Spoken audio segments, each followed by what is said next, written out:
hope you enjoy this program about my favorite topic, tropical fish.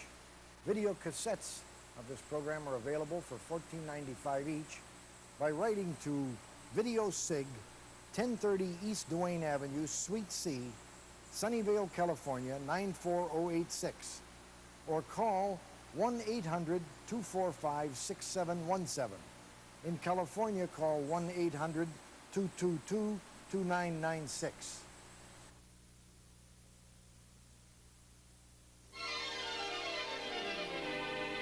Look at the pretty blue ones. Hey, Mom, the fish are baby. Paul, what's this new fish? Well, look at the extensive development of the barbels, the whiskers there. It's obviously a primalobe cat of some kind. Mardell Laboratories and Aquarian Food are proud to present Help with the Home Aquarium from Paul Speece, the Aquatic Maestro.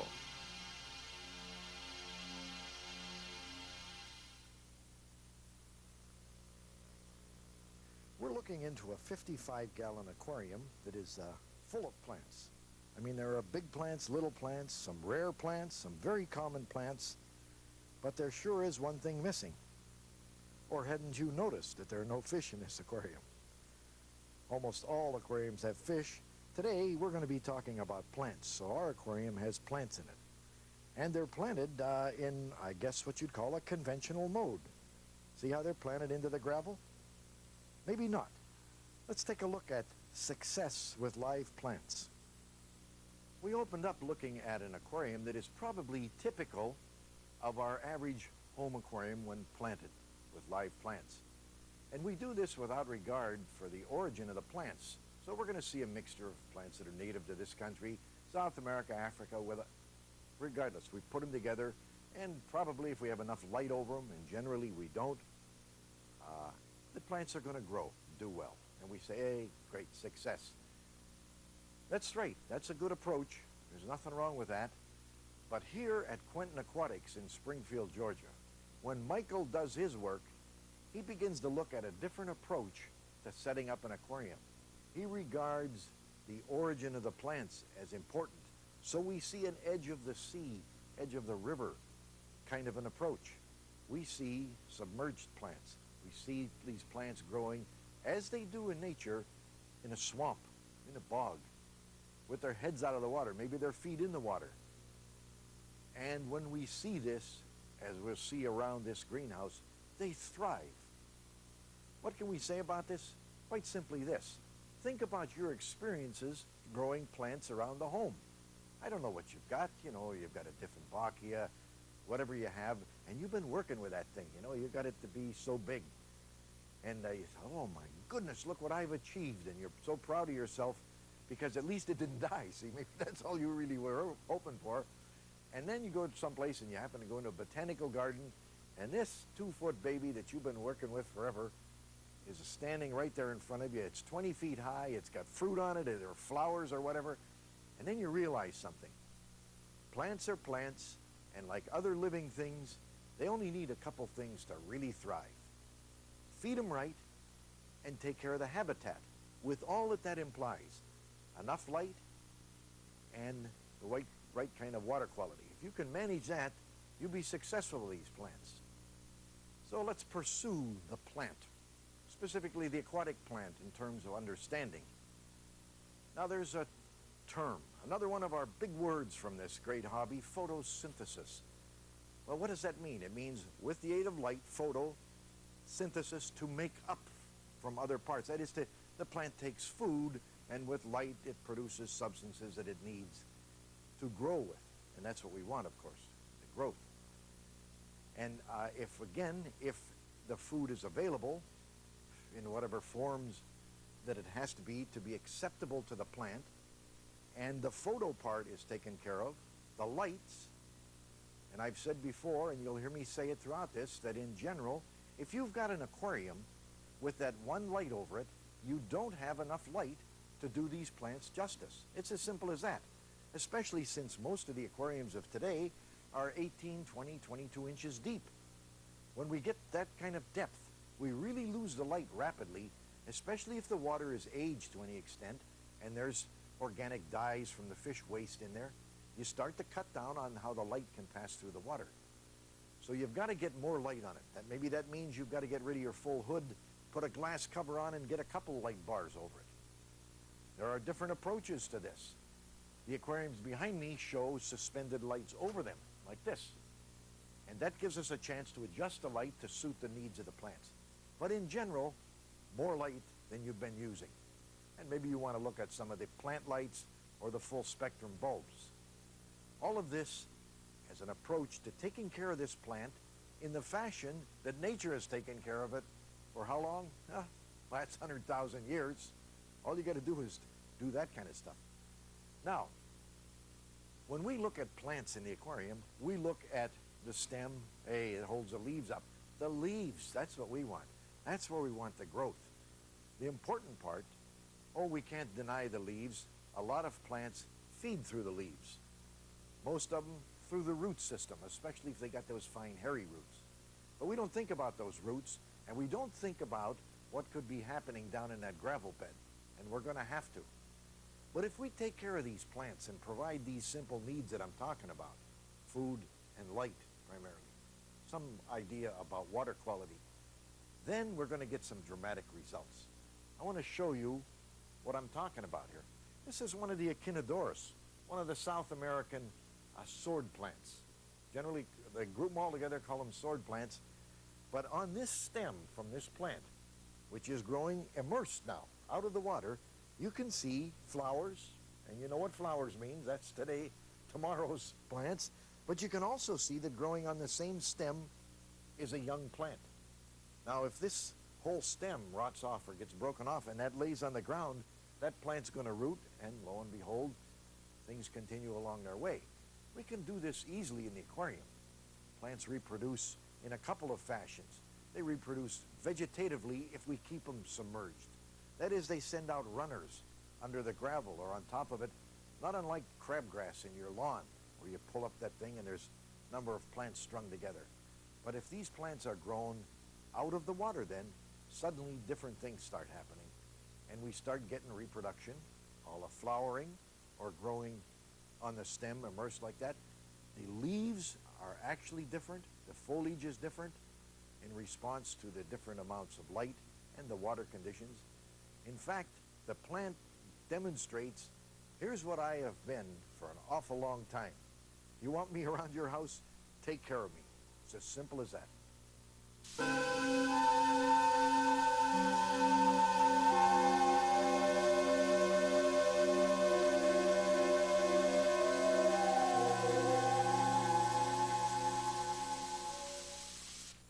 Now, this aquarium that we're looking at John Maloney's pet shop just outside of Akron is an Aquarist delight. A beautiful density of fish. Look at that soup of fish.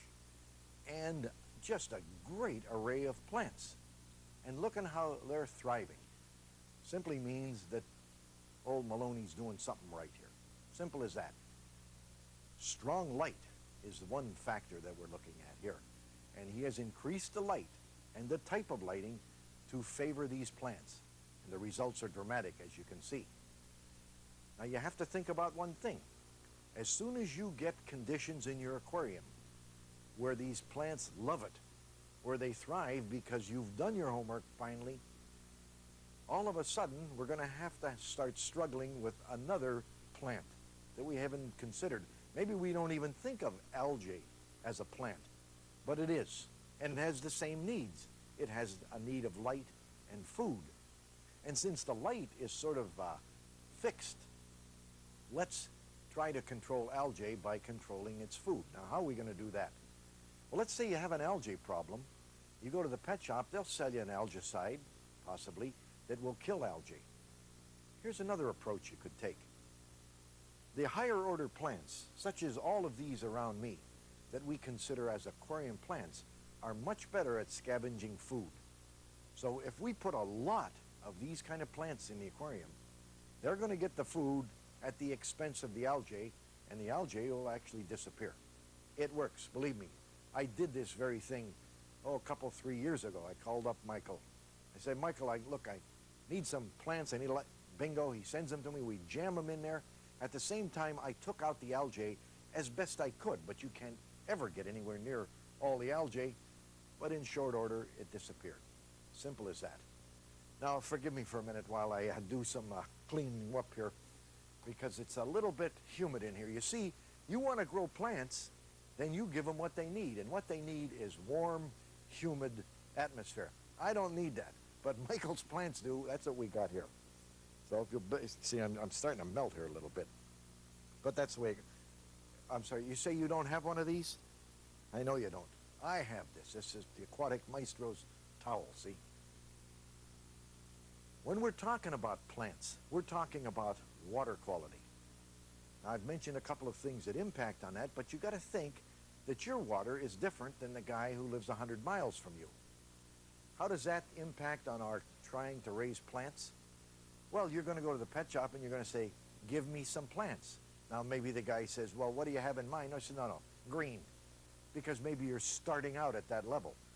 Well, you have to appreciate that the plants are coming from different water sources, have evolved under conditions, and their needs are different in some respects. So you'll hear people say, for instance, that you can't grow Valsenera, one of the long grass-type plants, with Sagittarius, which also comes in a grass form like that, all right? Say, we can't grow them together, as though there's some antagonism or whatever. That's not the case at all. One of them will do well in your water. The other one is going to limp a little bit. That's why they don't. So when we start understanding that, when we start considering hardness, maybe we think about pH with your kid at home, or a pH meter, whatever way, we start to get water that is closer to like neutral right here than Michael's water is in all three of these aquariums, that favor the plants in the aquarium. When you do that, they're going to thrive. A couple of them won't make it. Okay, let's not try to grow them, but let's work with the ones we can. Let's say you go to the pet shop and you have your eye on this, you know. Maybe you don't know what it is. Most people wouldn't. The guy says, what kind of plants you want? You say, well, I don't know. And let's say that you did know that this was an alternanthera. How much does that help? Well, probably not a lot. That's the genus. That's a collection of plants in the same family. It's not family, genus. We've got a number of alternantheras. Here's another one up above it here. In fact, there's 4 or 5 of these in here. One thing about these plants is that they're all North American plants. And what do we have in here? Well, here's an old favorite that everybody collects. Look at the food storage system on this. This is the banana plant. There's the leaves, and there is your banana, your bunch of bananas, okay? What do we got? Some Sagittarius growing along the edge of the rock here. And here is the water lettuce, Pistia. Notice the root system on this one. See how that grows floating? So if you're trying to raise some of the killies, some of the characins will spawn in these roots. See how they feather out so nicely? American plants, except for this one. There's a little cheating going on right here. I put this one in here. This is a sword plant. That's South American. We have North American collection here. The Bacopa, 2 different kinds of Bacopa. See, so it's not sufficient to say I want Bacopa if you're really particular. But Bacopa are easy to tell. They're the hairy stem plants. Up above them, some lobelia. Now you say, wait a minute, I got lobelia in my garden. Yeah, if you do like I do, it's blue. This happens to be red. Nice switch by nature here. Now, how do we grow these if we really don't know about the plants or know what we're doing? We're going to manage it using Michael Quentin's system. Now, this is the lizard plant. See that markings on there? And I'm going to take this out of here and I'll show you what the system is. You see this gravel medium that's in here? That's this stuff. Okay? That's wrapped in this batten material. But the exciting part of it, what's soaked into this, is this stuff. Now this is a zeolite mixture.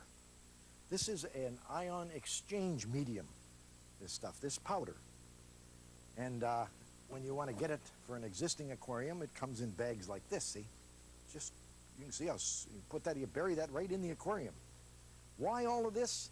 Remember what we talked about trying to provide the plants here with what they need to get, growth like we're looking at here. Isn't this beautiful? The ion exchange medium does a number of things. First of all, it fertilizes the plant, it feeds it, and it's soaked into this batten here. See? Secondly, it fixes ammonia, which is always good for any fish. We'd like to have less ammonia in the aquarium. And thirdly, it conditions the water because of the ion exchange. It's going to take calcium, magnesium out of the water, which are hardening metals, ions, and it'll release other ions that are good for feeding you, phosphorus, sodium. A great way to handle growing plants when you're not really too sure what you're doing. I'll pop this guy back in the water in our North American setup here. Now, what do we got on the table here? Well, this is one of the plants that we had in here, one of the species of Alternanthera. And again, very healthy looking and responding to us providing what it needs. Strong light. Of course, we're in the greenhouse here, which gives us that, and proper feeding. One type of Alternanthera, but it doesn't really help us much when we go shopping unless we're really a plant aficionado, because here's another one. But I want you to see this. Look at this. I keep bouncing these around here, but look at the root system. And these are growing right off of the stems. You know what that means? That means if you bought this one plant when you went to your pet shop, you could chop this thing up in 5-6 pieces. You'd have a real bargain on your hands, wouldn't you? But that's typical of growth when everything is favorable. Now, what else we got here? Here's one of the bacopas. I mentioned these, and lo and behold, look what this. Flowers, huh? Isn't that beautiful? See that? And of course, that happens if you can grow these out of water, as we're looking at in these terra aquariums, half land, half water. Actually, a paludarium I suggested to Michael, a swamp aquarium, if you will, because of the nature. But when they grow with the top out of the water, you get flowers. That's part of the reproduction. And you get roots, see? Nice white roots. Here's another one of the bacopa. Just another type, and hair all over the place, really growing like gangbusters. If you're going to go and buy plants at the aquarium, you're going to get bare root plants like this. Then you want to make sure they're nice and white like that. And you want to make sure that the leaves are all green and supple. No brown mushy stuff. If there is, tear it off. It's dead, see? And we're only going to plant it up that far. We don't want to plant any more of the stalk than we have to, because after a while the stalk will rot off. Just plant these roots. And this is Sagittaria. You say, which one? Aha, Platyphila, flat leaves, see? Here's another one, the Sublata. The point I'm making with this thing is that saying, okay, now I finally know what Sagittaria is. Well, maybe you do and maybe you don't. Here's two different ones, and look at here the giant as he brings it up off the table. Look at this. 3 feet long, maybe. Another Sagittaria. Well, get to know your plants, get to know how to take care of them, and you'll be very successful. Well, that was our North American collection. Here's one of the South American cousins, the radicans, and here's a whole collection of them. Well, you're looking at some South American fish swimming in there, live bearers, tetras. This is the South American Terra Aquarium, Terra Land, Aquarium Water. This is a look at the shoreline, if you will. And we're looking here at some sword plants. Now, this big fellow we've seen a little bit earlier, this is, the old-timers call it the radicans, you know. This is a beautiful plant, one of the South American collection. And as we move down the line a little, you're going to see right beside it another sword plant. That's the marti. And I guess what we're saying here is that to say, well, I finally learned about a sword plant is just one step on the trip to learning about plants, because coming into the picture right below it, it's completely submerged, are some more small sword plants. The Tenellus. There are probably about 10 varieties you could pick from. But with a little waterfall and some South American plants and some South American fish, Hey, makes you think you're down there, doesn't it? Well, we've been looking at Michael's way to grow plants. I want to show you how old Paulie does it back here in Erie, Pennsylvania. We do it in little planters, any shallow dish. You don't have one of them? Fine. Take a milk jug and cut the bottom off, just like that. Save this. You put the lid back on, good gravel scoop. Got that? All right, we don't need that. Here's what we need. See? We're going to just take this dish that we made, and we put some dirt in the bottom, like so. Just cover the bottom with, I don't know, quarter, half inch or something. We take the plant that we got from the pet shop. This happens to be Cryptocarine affinis, very hardy, nice, rich color underneath. Contrast with the green, good white roots. See, when I took this out of my planter in the basement, I cut it off with my thumb. Grows like gangbusters. We take this and we fan these beautiful white roots out and spread them all over the bottom here like so. So we got them going in all directions. More dirt, like that, to cover the roots. And we get them all buried in there nicely. And, of course, if we put this in our aquarium right now, the dirt would come out and get all over the aquarium. So we take a little sand, and we cover up this whole apparatus with sand. Don't get too much in there. There we go. And cover the dirt with the sand, like that. A little bit more. And that keeps the dirt in. And now we take our planter, and we put it in the aquarium, and cover the whole thing with the gravel in the aquarium, and nobody knows it's in there but you, and the plants are grown in dirt. They have for the last 100,000 years. Hello, I'm Dr. David Ford from Yorkshire in England. I'm a professional aquarist. You may have read some of my articles that are published in the British magazines Practical Fish Keeper and Aquarist and Pond Keeper, and also, of course, FAMA in the United States. Now, as Paul has been saying, putting plants into an aquarium is an important part of the hobby. And it's very interesting how the hobby varies around the world. On mainland Europe, they are very interested in an underwater garden. And they will build up an aquatic scene using aquatic plants in a very special way, in a certain design that looks attractive to the eye. They will then add a few fish just to complete the scene. Whereas in Britain, we're very much more interested in the fish themselves. And what you'll often find in British aquaria is that they have a lot of fish and just one or two plants, or even just plastic plants to complete the scene. We're looking at Rotella, a rather unusual, rare plant here in a dish garden. Now, you're not going to see this at every pet shop that you go into. We're looking at it in Klaus Woltmann's laboratory here at Willinger Brothers. Now, Klaus calls this his laboratory. I call it his playroom, his playground, because I'm surrounded here by aquariums and live plants, fish. It's just beautiful. It's a delight to be in this room. Now, a rare one, Rotella, a very common one, Ambulia, right here, a beautiful, lush growth of Ambulia. Why this when Willinger Brothers makes beautiful plastic plants? Well, obviously, if you're going to make them, you better know what the real thing looks like. So there's a lot of that involved. And once you start looking at these plastic plants in all their finery, they make a dramatic impact on the aquarium setup. Now, why plastic plants at all? Well, there are reasons to use them. There are times when you have to use them. For instance, the beginner who hasn't developed that green thumb yet, you know, maybe they're not having any luck with their plants. Let's go with the plastic plants till you get a little better instinct about this. Let's use them to provide a dense growth for those shy, retiring fish. It gives them a comfort zone. It makes them a lot, more relaxed. You'll see a lot more of them if they can hide. It helps to set up a lot. Beauty, of course, is one of the aspects of it. You might want to put them in your brackish water tank.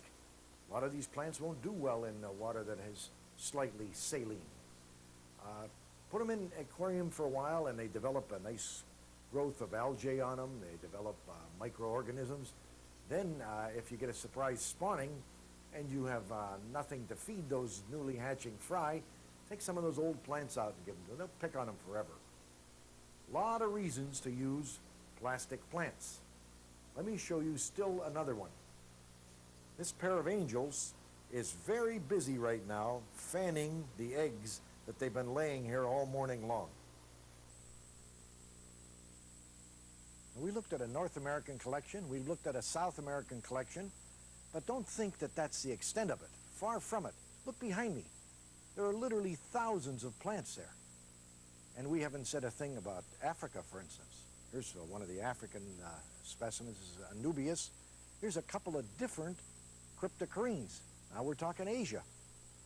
And by inference, we've always sort of suggested that big plants are beautiful plants. Not all of them. Look at Salvinia.